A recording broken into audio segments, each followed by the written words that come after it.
मोदी के बाप का अनाज नहीं था, ये गरीब किसानों का अनाज था, इसलिए गरीबों में बंटवाया जा रहा है। मोदी का कोई योगदान नहीं है। सुनिए 75 सीट देना, अभी यहीं पर सेना लगी हुई है, जबरदस्ती मेरी आवाज अगर दबा दी जाए, गोली मार दिया जाए तो उसमें क्या? वहाँ का हरामखोर एसडीएम किसानों को कहता सिर्फ वोट दो। जब मेरा भारत गुलाम था, यही आरएसएस के लोग अंग्रेजों के तलवा चाट रहे थे। यही सबसे बड़े अपराध किए जो भारत देश में आजादी कराने के लिए हमने भूल किया, हमारी भारत की जनता भूल किया कि ऐसे जो है आरएसएस और भारतीय जनता पार्टी को सरकार में बैठा दिया। 9 महीने 8 दिन हो गए लगातार धरना चल रहा है। हिंदुस्तान का ये सबसे बड़ा, क्या विश्व का ये सबसे बड़ा धरना है। हिसाब लिया जाएगा 2022 में उत्तर प्रदेश से योगी सरकार को उखाड़ कर फेंक दिया जाएगा। 2024 में इनको मोदी को जो है कि यहीं दफनाया जाएगा। दोबारा जो हिंदुस्तान में मोदी राज खत्म कर दिया जाएगा। ये जो है कि अडानी अंबानी के हाथों में सरकार बिक गई है, पूंजीपतियों के हाथ में बिक गई है। महापंचायत में भी सरकार कह रही है कि ये बहुत छोटे टुकड़े ये गैंग वाले हैं, इनके पास में संख्या नहीं है, किसान नहीं है। सरकार को चेताने के लिए जो है कि महापंचायत लगाई गई है कि हम भारत के असली किसान हैं, जो हाथी से चींटी तक चारा देते हैं और पूरे भारत को चलाते हैं। हम असली किसान हैं। अपनी ताकत दिखाने के लिए आप अपने आप को साबित करने जा रहे हैं कि हम असली हैं नकली हैं? असली किसान हैं भारत के। ये साबित करेंगे? ये साबित करेंगे हम कि हम नकली नहीं है। मोदी जी जैसे हम जुमलेबाजी के जो है कि झूठ नहीं बोलते हैं, ना जुमलेबाजी हम करते हैं। हम जो कहते हैं वो करते हैं। 9 महीने 8 दिन हो गए लगातार धरना चल रहा है। हिंदुस्तान का ये सबसे बड़ा, क्या विश्व का ये सबसे बड़ा धरना है। विश्व की इलेक्ट्रॉनिक मीडिया, विश्व के पत्रकार ने कहा कि ये मोदी जी जो देश में जो है भारत में चल रहा है, इतना बड़ा किसानों का आंदोलन चल रहा है, सरकार अपने किसानों को नहीं मना रही है, नहीं मना पा रही है। विश्व के लोग मीडिया मनाने की वजह क्या हो सकती है? क्यों नहीं मना रही? बातचीत ये जो है कि अडानी अंबानी के हाथों में सरकार बिक गई है, पूंजीपतियों के हाथ में बिक गई है। ये जब आधी रात को जैसे नोटबंदी किया था, आधी रात के ये कोरोना काल में जब हम घर में लॉक थे, हमारे जो है कि दरवाजे पर पुलिस का पहरा था, मोदी जी ने जो है कि संसद में बिल ले आया। ये विपक्ष के कोई सांसदों से इसमें राय मशवरा नहीं किया गया। किसानों के ऊपर एक काला कानून थोपकर ये अडानी अंबानी और आपकी आमदनी दोगुनी करने के लिए किया गया। आमदनी इन्होंने दुगुनी क्या किया? हम उत्तर प्रदेश के रहने वाले हैं। 4 साल हो गए गन्ने का दाम नहीं बढ़ा आज तक, जबकि डीजल के दाम में जो है कि बढ़ोतरी हुई, हमारे यूरिया के दाम में बढ़ोतरी हुई, हमारे कीटनाशक दवा पर बढ़ोतरी हुई, लेकिन हमारे गन्ने का 5 पैसा दाम नहीं बढ़ा। हमें जो है कि ट्रांसपोर्ट का भाड़ा जो है कि बढ़ाकर देना पड़ा, ड्राइवरों का खर्चा बढ़ा है, लेकिन किसानों का गन्ना का दाम नहीं बढ़ा है, न गेहूं और न धान का दाम बढ़ा है। MSP पर मैं उत्तर प्रदेश की बात बता देना चाहता हूँ। साल में आपको फ्री का राशन तो मिल रहा है। कोरोना ये 2013 का सुप्रीम कोर्ट हाई कोर्ट का आदेश था। अनाज जो सड़ रहे थे हिंदुस्तान के हमारे तमाम जो है कि गोदामों में, ये हाई कोर्ट का आदेश था, इस अनाज को गरीबों में बंटवा दिया जाए। मोदी के बाप का अनाज नहीं था, ये गरीब किसानों का अनाज था, इसलिए गरीबों में बंटवाया जा रहा है। मोदी का कोई योगदान नहीं है, ये मोदी का कोई योगदान नहीं है, ये गरीबों का अनाज था। ये 2013 में हाई कोर्ट का आदेश था कि अनाज हमारे देश का सड़ रहा है, इसको अनाज गरीबों में बंटवा दिया जाए। ये सड़ा हुआ अनाज बंटवाया गया? नहीं, सड़ा हुआ अनाज नहीं बंटवा, जो सड़ा हुआ तो कुछ फेंके जाते थे, तो इसलिए अनाज को जो है कि ये सुप्रीम कोर्ट की गाइडलाइन थी, ये सरकार की कोई गाइडलाइन नहीं है। आप उत्तर प्रदेश से दिल्ली आए होंगे, आप दिल्ली में देखे होंगे कई जगह बोर्ड पोस्टर लगा हुआ, लिखा हुआ उत्तर प्रदेश, उत्तम प्रदेश युवाओं को ये देखिए 1 लाख, सुनिए पहले 1 लाख प्रति वर्ष मिला रोजगार, मतलब 4.5 लाख रोजगार मिले।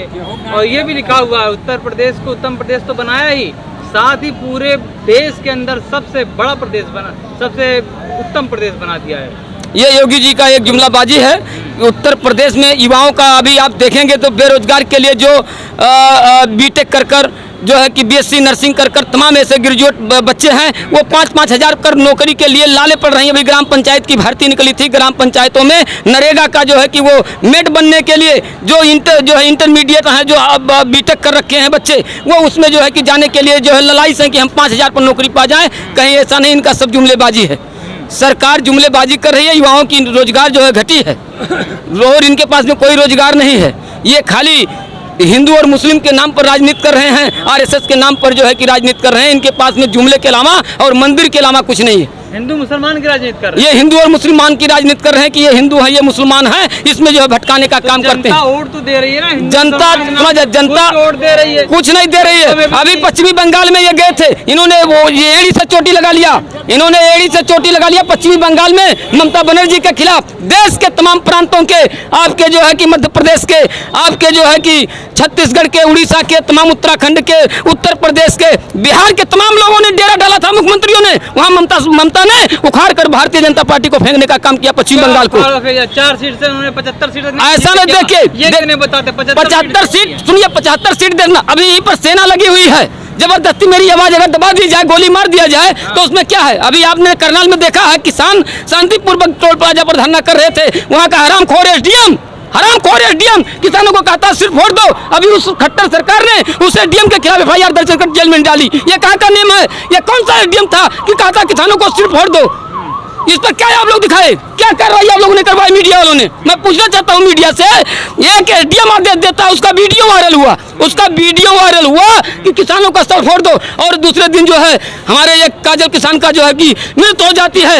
ये जो एसडीएम ने जो ऑर्डर दिया, क्या इसको सरकार के ऊपर से दबाव नहीं, किसानों की आवाज दबाने के लिए और हमारी जो है महापंचायत को डिवाइड करने के लिए, कमजोर करने के लिए कि मुजफ्फरनगर की जो पंचायत हो रही है किसान इकट्ठा ना हो पाए, इसलिए ये किसानों को लाठीचार्ज कर रहे हैं, किसानों को जो है कि स्टेशन पर नहीं जाने दे रहे हैं, किसानों को रास्ते में रोक रहे हैं। उसके बावजूद लाखों लाख किसान मुजफ्फरनगर जो है कि पहुंचकर और मोदी सरकार योगी को बताने का काम करेंगे ये देश का किसान। आरएसएस बैठिए कुछ काम करेगी क्या इसमें महापंचायत के अंदर? आज उसमें जो है कि हम मेलड हैं और ये सुरक्षा व्यवस्था की जिम्मेदारी भारत सरकार की है, राज्य सरकार की। मेरी सुरक्षा व्यवस्था की जिम्मेदारी नहीं, मैं पंचायत लगाया हूँ, सुरक्षा व्यवस्था की इनकी जिम्मेदारी है। और जो हमारे वॉलेंटियर हैं भारतीय किसान यूनियन के, वो अपना सुरक्षा व्यवस्था देखेंगे। आरएसएस तो देशभक्त संगठन है, कितने आरएसएस से क्यों इतनी नफरत है? आरएस देशभक्त कहाँ संगठन है? जब मेरा भारत गुलाम था, यही आरएसएस के लोग अंग्रेजों के तलवा चाट रहे थे। यही सबसे बड़े अपराध किए जो भारत देश में आजादी कराने के लिए हमने भूल किया, हमारी भारत की जनता भूल किया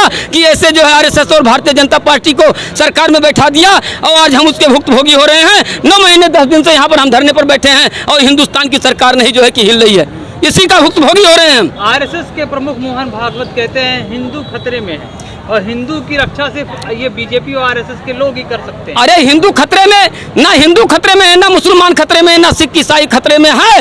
खतरे में ये मोदी सरकार स्वयं है। ये हिंदू और मुस्लिम की जो है कि सालसाजी कर रही है। ना हिंदू खतरे में, ना मुसलमान है, ना सिख है, ना ईसाई है। खतरे में तो मोदी सरकार है। ये हिंदू और जो है मुस्लिम की राजनीति कर जो है कि काम कर रही है। आप लोग खतरे में डाल दिए हैं? खतरे में हम नहीं डाल दिए हैं। खतरे में जब जनता में उबाल होता है तो ऑटोमेटिक कोई भी सरकार हो तो खतरे में आ जाती है। आज ये हमको पुलिस और ये कलम के दम पर और पुलिस के गोली के बल पर किसानों की आवाज नहीं दबाई जा सकती है। हम भारत के असली किसान हैं। चींटी से हाथी तक चारा हम देते हैं, दूध मलाई मक्खन पैदा कर दिल्ली को साग सब्जी हम देते हैं। हमारे यूपी बॉर्डर, हरियाणा से, दिल्ली से, राजस्थान से सब यहाँ साग सब्जी आता है, तब दिल्ली के लोगों यहाँ पर इनको खाना पीना मिल रहा है। हमारे ही बच्चे, हमारे ही घर के लोग अधिकतर जो है कि चाहे वो बिहार प्रांत के हों, चाहे उत्तर प्रदेश के हो, तमाम लोग हैं। हमारे ही बच्चे यहाँ पर भी आए हैं अपना कमाने खाने के लिए, जीविका जो है रोजी रोटी चला रहे हैं। तो क्या लगता है उत्तर प्रदेश में जो तमाम दावे किए जा रहे हैं कि हम 300 प्लस सीटें लाएंगे, तो देखिए इनका जो है कि मंदिर के निर्माण, राम मंदिर से सुनिए, ना राम से पेट भरेगा ना अल्लाह से पेट भरेगा। हम कर्म करेंगे, इस धरती को अनाज पैदा करेंगे और साग सब्जी पैदा करेंगे, तब चलेगा। हम भगवान को भी मानते हैं, अल्लाह को भी मानते हैं, हम भारत के हैं। हम भी खून काटा जाए तो ये ना हिंदू का है, ना मुसलमान का, ना सिख का, ना ईसाई का है, तो ये हर एक हिंदुस्तानी का खून है। देखा जाए तो उत्तर प्रदेश के अंदर अब जाति जनगणना को लेकर के पूरे देश के अंदर जाति जनगणना को लेकर के बहुत हो हल्ला मचा हुआ, जाति जनगणना कराने के, लेकिन मोदी सरकार है कि पीछे हट रही है। होना चाहिए कि नहीं होना चाहिए? आपने जातीय जनगणना होना भी चाहिए, इसलिए होना चाहिए कि कम से कम ये पता लग जाए कि कितनी जातियां हैं, कितने लोगों को आरक्षण मिल रहा है, कितने लोगों को नहीं मिल रहा है। इसमें कुछ लोग जो है कि गलत आरक्षण का लाभ भी ले रहे हैं, कि कौम के लोग भी इसका जो है कि विरोध होना चाहिए।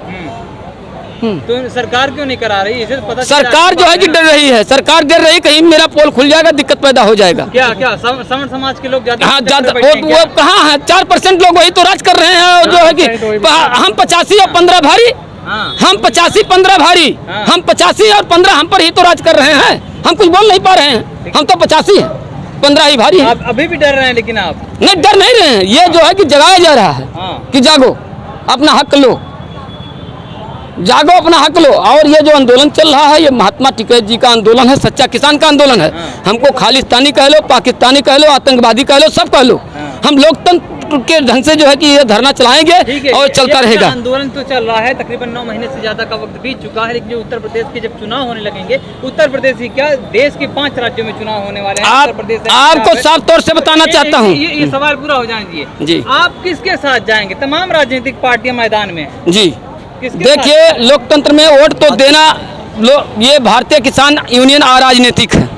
अगर हम वोट का बहिष्कार कर देते हैं, उसमें एक बटन ऐसा होता है कि नाटो बटन होता है, किसी को वोट नहीं जाएगा। नोटा दबाएंगे या किसी राजनीतिक दल को देंगे। जो किसानों की बात करेगा वो जो है कि उत्तर प्रदेश पर राज करेगा। हम ये नहीं कहते हैं कि जो किसानों की बात करेगा मोदी को छोड़कर, योगी को छोड़कर, जो बीजेपी को हराएगा उसके साथ में हम लोग रहेंगे। जो बीजेपी को हराएगा, क्योंकि इसलिए हमारे 603 किसान मरे हैं। मोदी जी ने अच्छा मन की बात में आप बताइए, आप मीडिया वाले हैं, मोदी ने मन की बात में कभी 603 किसान यहाँ शहादत दिए, ठंडी में मरे, इन्होंने संवेदना व्यक्त किया? ये हिंदुस्तान का सब रिकॉर्ड नहीं है, रिकॉर्ड नहीं है। ये सबसे बड़ा जश्न, सबसे बड़ा झूठा जुमलेबाज रिकॉर्ड नहीं। अभी करनाल वाला रिकॉर्ड है, करनाल का रिकॉर्ड है कि नहीं? रिकॉर्ड जो भी गोली से मरा भी उसको पुलिस ने मारा और उसके बाद में 24 घंटे, ये भी रिकॉर्ड में नहीं है। मोदी ने उसके बारे में क्या कोई दुख जताया कि ये उत्तर प्रदेश में अंदर बहन बेटियां सुरक्षित नहीं है क्या? बहन बेटियां कानून व्यवस्था एकदम चरमरा गई है। लूट खसोट इतने बढ़ गए हैं। पहले था कि लेखपाल, पटवारी, कानूनगो, तहसीलदार, SDM, कहीं भी कोई जाता था तो उसका काम फ्री हो जाता था। जहाँ 100 रुपये काम होता था वहाँ सीधे 1000-2000 रुपये लिए जा रहे हैं रिश्वत। भ्रष्टाचार यूपी में चरण सीमा पर चल रहा है। किसी की आवाज उठाने की हिम्मत नहीं पा रही। कोरोना का प्रोटोकॉल जो है कि दिखाकर किसानों की आवाज, मजदूरों की आवाज दबाना चाह रहे हैं। जो गाड़ी आपकी 100 रुपये पर चलान होती थी, ये 2,500-3,000 हजार रुपया बताइए कोरोना काल में ये चलान करा रहे हैं गाड़ियों का। गाड़ी इनके बात की है, लाइसेंस मेरा है, गाड़ी मेरा, मान लिया हेलमेट नहीं लगाया, मैं गाँव से जा रहा हूँ सब्जी लेने, तुरंत ये चलान काट दिए 5,000 का। कौन सा नियम है? योगी सरकार ने मुफ्त में सिलेंडर तो दिए, मुफ्त में सिलेंडर दिए। ये सिलेंडर का दाम 375 रुपये था, ये क्यों नहीं दिखा रहे हो? 1,000 रुपये का सिलेंडर हो गया। 1,000 का दाम हो गया सिलेंडर का, 375 का सिलेंडर 1,000 रुपये में बिक रहा है। ये कौन जिम्मेदार है? मुफ्त में दे दिए। ये जो गैस सिलेंडर उज्ज्वला योजना के तहत में इन्होंने मुफ्त गैस सिलेंडर दिया है, वो आज हमारे जो गरीब महिलाएं पाई थी, वो कौन से रहा उनके पास 1,000 रुपया नहीं भराने के लिए, वो फिर जो लक्कर पर खाना बना रही हैं महिलाएं। कोई गैस सिलेंडर नहीं भरा रहा है। हिसाब लिया जाएगा, हिसाब लिया जाएगा। 2022 में उत्तर प्रदेश से योगी सरकार को उखाड़ कर फेंक दिया जाएगा। 2024 में इनको मोदी को जो है कि दफनाया जाएगा। दोबारा जो हिंदुस्तान में मोदी राज खत्म कर दिया जाएगा।